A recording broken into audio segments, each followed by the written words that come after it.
I felt a rush of excitement over my latest promotion and couldn't wait to share the news on my fifth wedding anniversary with my husband David and my mother-in-law, Mrs. Morrison. But everything I expected for the night was shattered beyond recognition. Instead of a celebration, I was faced with an anger so intense it left me breathless. In a shocking turn of events, David stood up and grabbed the anniversary cake, throwing it straight onto my head, leaving me drenched and stunned. At that moment, a fierce determination ignited within me. I knew I had to leave this toxic relationship, but I couldn't just walk away. I wanted revenge. Just a few weeks later, my life began to change in ways I never anticipated. What followed would leave everyone speechless. My name is Amanda, and I'm a financial analyst living in Boston. It's amazing how life can turn in the blink of an eye. I used to think everything was going according to plan and that my life was perfect. But on the night of my fifth wedding anniversary, everything shifted. I recall that evening vividly, the sun setting and casting a golden glow over the city, while I buzzed with excitement. I had just received a major promotion, something I had worked tirelessly for over several years.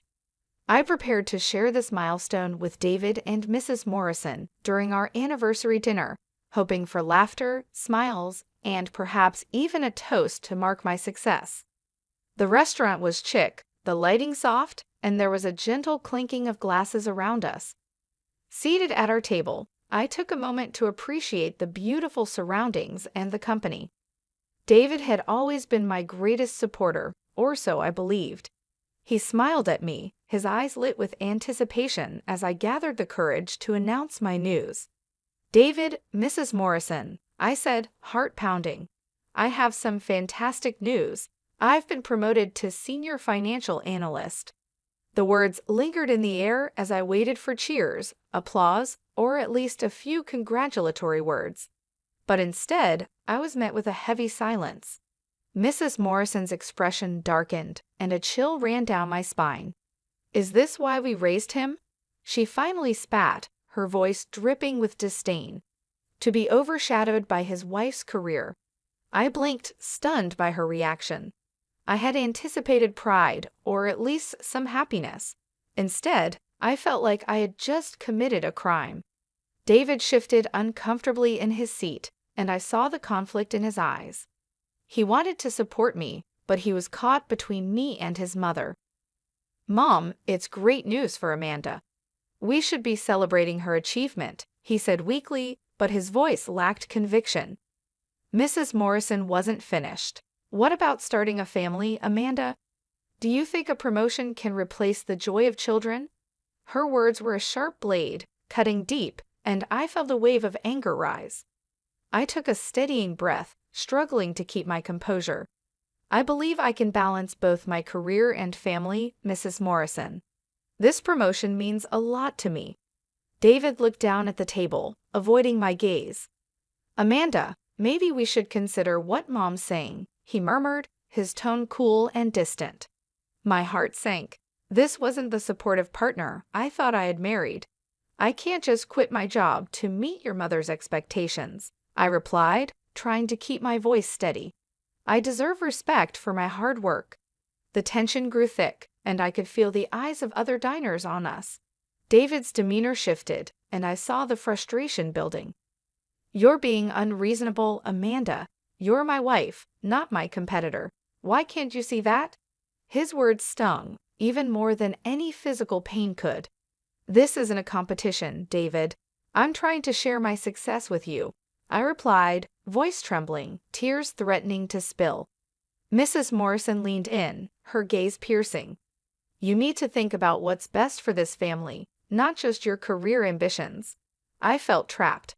"This is who I am, and I won't give it up, not for anyone," I snapped, anger and desperation fueling my words.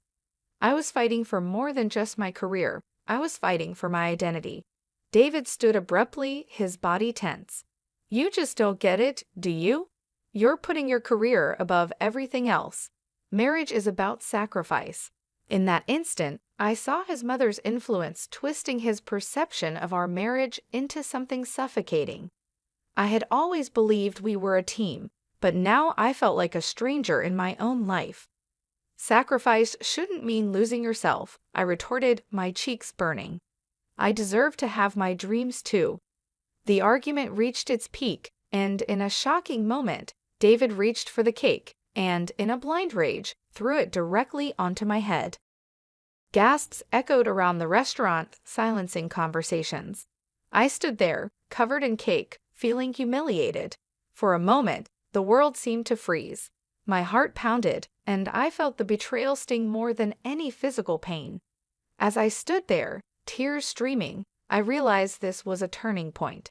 The trust I once had in David crumbled. I pushed the cake off my face, heart racing, a surge of resolve rising within. I couldn't let this define me. I would reclaim my life. The evening had begun with excitement, but ended in chaos. As I left the restaurant, a whirlwind of emotions coursed through me, anger, fear, and a glimmer of hope. It was time for a change, and I was ready to face whatever lay ahead. As I stumbled out into the night, the cool air grounded me in reality. Humiliation washed over me, not just because of David's actions, but because of how the entire evening unfolded. What should have been a celebration had turned into a nightmare. As I drove home, I replayed the events repeatedly in my mind. How had it come to this? The man I loved had thrown a cake at me, and his mother's influence had turned him against me. I thought about the life we had built together and the dreams I had once cherished.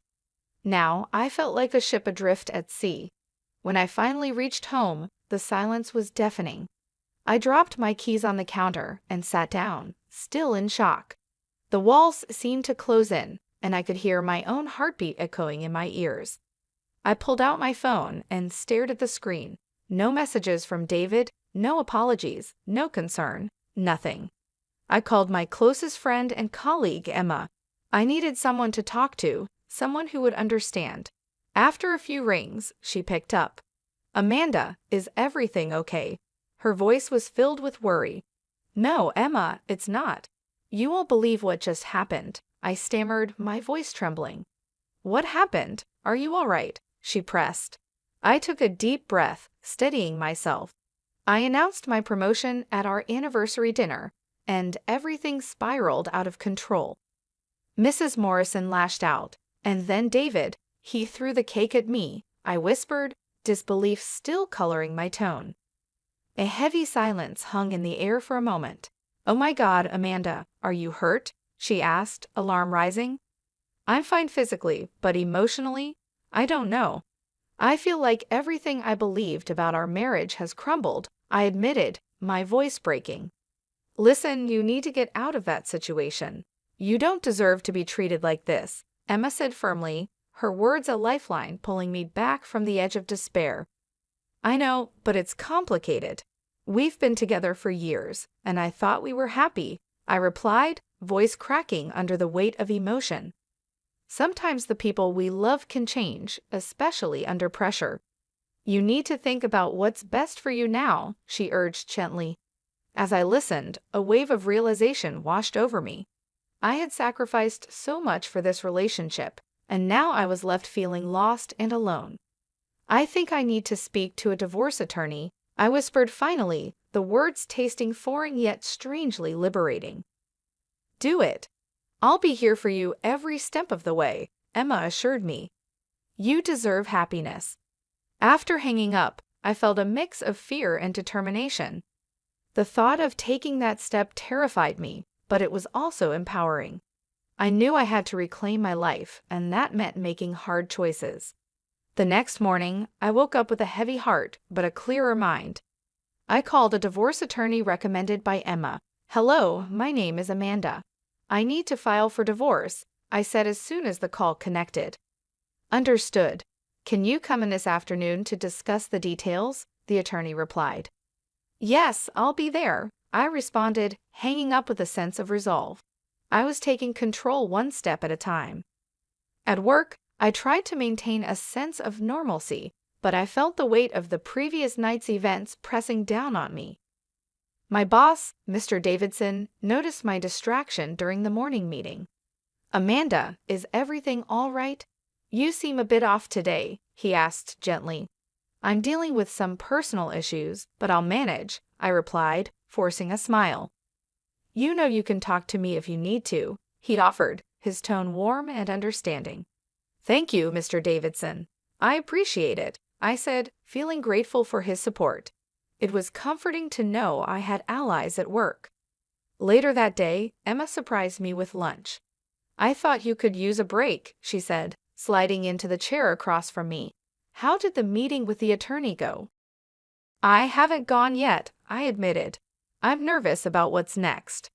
"Just take it one day at a time. You're stronger than you think, Amanda," she encouraged. Her words sparked a tiny flame of hope. As the afternoon wore on, I lost myself in my work, trying to escape the emotional turmoil churning inside. I focused on numbers, spreadsheets, and analysis, anything to keep my mind occupied. Finally, it was time for my appointment with the attorney. I took a deep breath before stepping into the office, my heart pounding. The attorney, a poised middle-aged woman named Susan, greeted me with a warm smile. "Let's get started," Susan said, her tone professional yet empathetic. "Tell me what's been going on." I poured out my story, detailing the emotional and mental struggles I had faced. As I spoke, a sense of empowerment grew within me. I wasn't just a victim anymore, I was taking action. "Amanda, it sounds like you've made the right choice for yourself. You deserve to be in a healthy, supportive environment," Susan said, her words resonating deeply. After our meeting, I left the office feeling a mix of anxiety and exhilaration.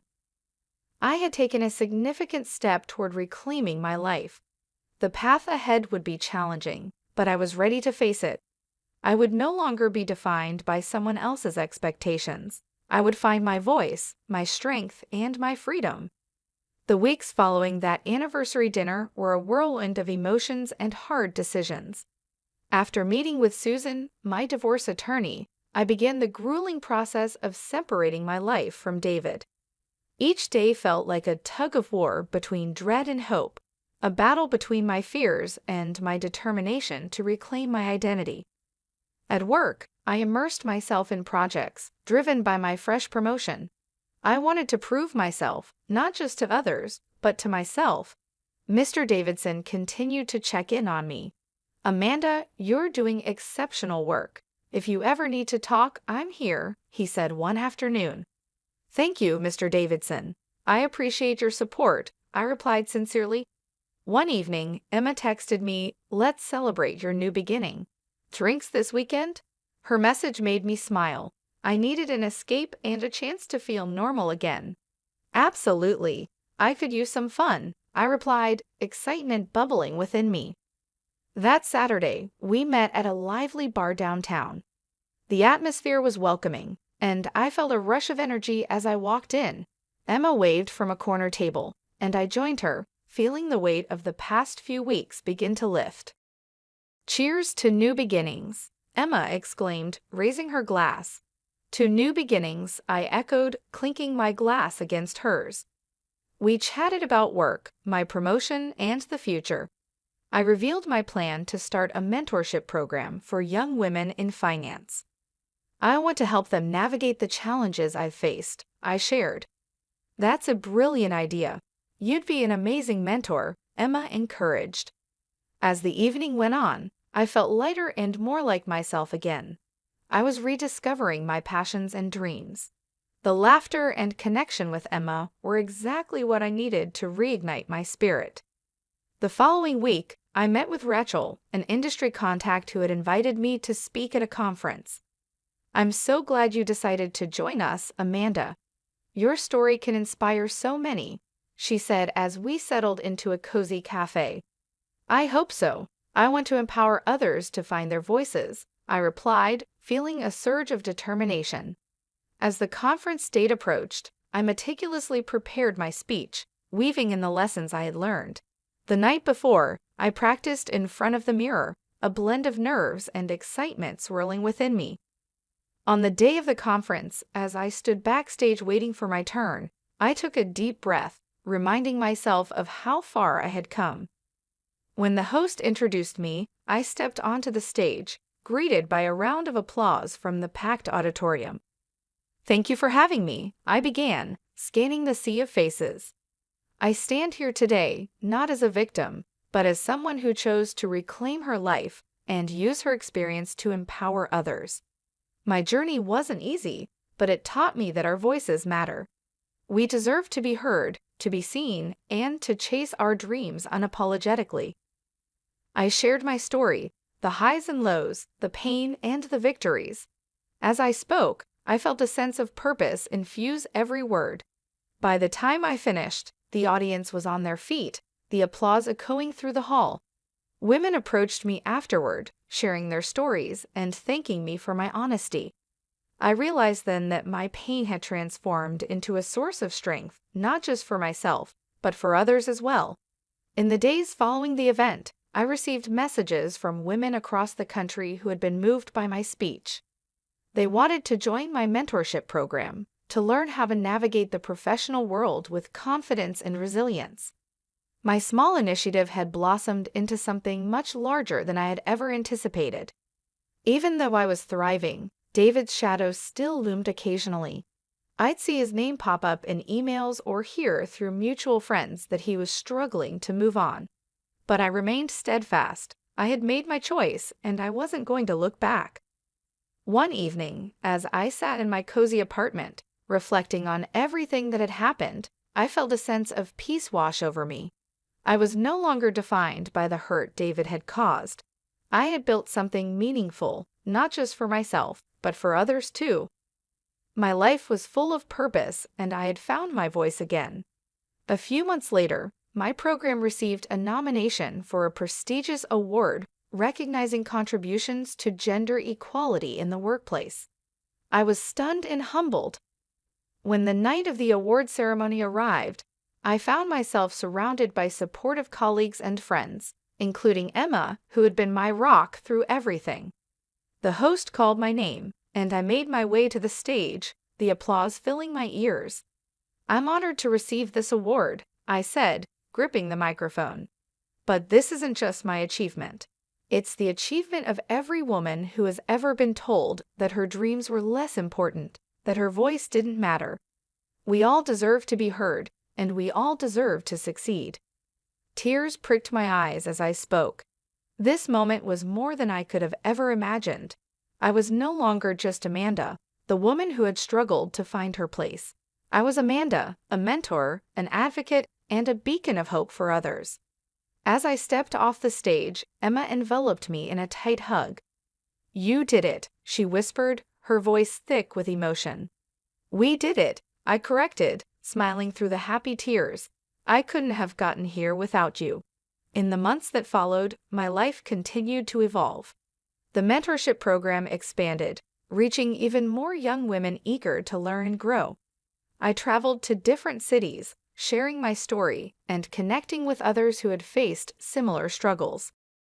One day, after wrapping up a workshop in New York, I received an unexpected call. It was from a major publishing company interested in turning my story into a book. They believed my journey could inspire countless others, and they wanted to share it with a broader audience. I was speechless. Writing a book had never crossed my mind, but the opportunity felt like the culmination of everything I had been working toward. I agreed, and soon, I found myself poring over my experiences, each chapter a testament to resilience and growth. When the book was published, it received an overwhelming response. Readers from all over the world reached out, sharing how my story had given them hope and courage. I knew then that I had truly turned a painful chapter of my life into something positive. The book's success opened new doors. I was invited to speak on television, attend major events, and consult with companies on how to create more inclusive work environments. My life, once so broken and uncertain, had transformed into a journey of purpose and empowerment. Years passed, and one sunny afternoon, as I stood in front of a room filled with eager young women at a mentorship event, I realized how far I had come. The woman who had once been humiliated and cast aside was now a symbol of resilience. I had reclaimed my life, found my voice, and in the process, had become a guiding light for others. Looking out at the sea of faces, I felt a swell of pride and gratitude. Remember, I told them, my voice steady and strong. Your story is yours to write. Don't let anyone take that away from you. Chase your dreams, speak your truth, and never settle for anything less than what you deserve. The room erupted in applause, and as I looked around, I knew that this was just the beginning. My story wasn't just about overcoming a toxic relationship. It was about rediscovering who I was and using that strength to build something beautiful. Standing there, I felt a deep sense of peace. The future was wide open, and I was ready to embrace every challenge and triumph that lay ahead.